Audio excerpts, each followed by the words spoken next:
The Brave Little Toaster.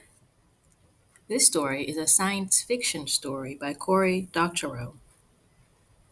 This story takes place in a future world of high tech devices, and it explores ways in which science and technology might affect people. The Brave Little Toaster. One day, Mr. Toussaint came home to find a big pile of groceries on his doorstep. He called Ms. Rousseau, the grocer, and said, "Why did you send me all this food? My fridge is already full. I don't need this stuff, and I can't pay for it." Ms. Rousseau told him he had ordered the food. His refrigerator had sent the list, and she had the order to prove it. Angry, Mr. Toussaint looked inside his refrigerator. It was almost empty, even though it had been full that morning. There was just one pouch of energy drink sitting at the back. He had gotten it from a friendly woman at the metro station the day before. She had been giving them to everyone. "Why did you throw away my food?" he asked. The refrigerator hummed back at him. "It was spoiled," it said. But the food hadn't been spoiled. Mr. Toussaint checked the refrigerator's logs and found the answer. It was the energy drink. "Row, row, row your boat," it sang, "gently down the stream. Merrily, merrily, merrily, merrily. I'm off gassing ethylene." Mr. Toussaint sniffed the pouch. "No, you're not," he said. The label said the drink was called Looney Goonie and promised to be 1 trillion times more powerful than espresso. Mr. Toussaint thought the pouch was a silly prank. He hated those.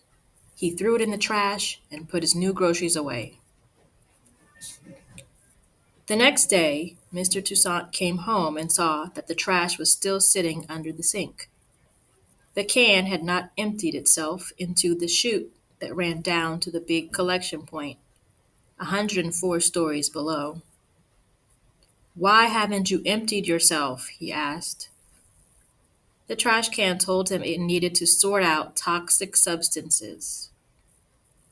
"What toxic substances?" he asked, taking out everything in the bin, piece by piece. "Excuse me if I'm chattery. I do not mean to nattery, but I'm a mercury battery." Looney Goonie's singing voice was annoying. "No, you're not," Mr. Toussaint said. Mr. Toussaint tried the microwave. Even the cleverest pouch couldn't survive a good zap, but the microwave wouldn't turn on. "I'm no drink, and I'm no meal," Looney Goonie sang. "I'm a lump of steel." The dishwasher wouldn't wash it. The toilet wouldn't flush it. The windows wouldn't let it drop either, but that wasn't surprising. "I hate you," Mr. Toussaint said to Looney Goonie, and stuck it in his coat pocket. He planned to throw it out on his way to work. They arrested Mr. Toussaint at the 678th Street station. They were waiting for him on the platform and cuffed him as soon as he stepped off the train. The whole station had been cleared out, and the police wore special suits. They even wrapped their machine guns. "You'd better wear a breather and a hat. I'm a vial of terrible deadly hazmat," Looney Goonie sang. The next day, when they let Mr. Toussaint go, they made him take Looney Goonie home with him. There were many more people with Looney Goonies to deal with. Mr. Toussaint paid a rush fee to send over his container. They forklifted it out of the giant warehouse under the desert and zipped it to the cargo bay in his building. He put on some silly clothes, clipped lights to his glasses, and started sorting. Most of the things in the container was silly. He had been throwing away silly stuff all his life because the smart stuff was easier. But when his grandpa died, he had sent all his grandpa's things out to the desert.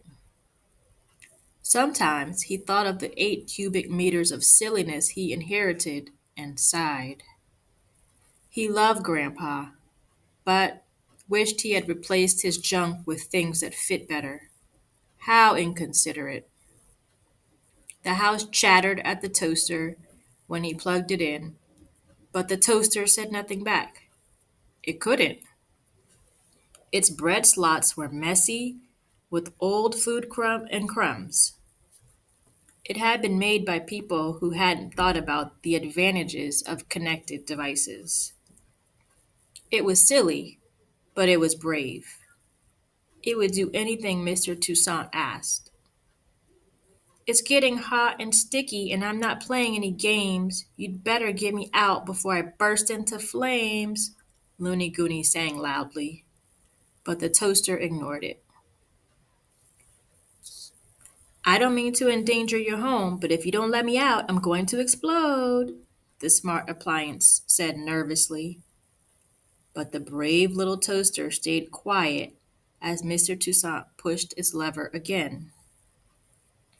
He thought to check the flat diagnostics just in time. Its sensors were flashing red as it listened to the appliance's worries. Mr. Toussaint unplugged the fridge, microwave, and dishwasher. The cooker and trash can were hardwired, but they didn't cause a problem. The fire department took away the melted toaster and knocked big holes in Mr. Toussaint's walls. Just looking for embers, they said. But he knew they were upset because there was no good excuse for putting a pouch of electronics in an old toaster and pushing down the lever until smoke filled the whole 104th floor. Mr. Toussaint's neighbors weren't happy either, but he didn't mind. It had all been worth it just to hear Looney Gooney beg and cry for its life as it melted. He argued a lot, but the firefighters wouldn't let him keep the toaster.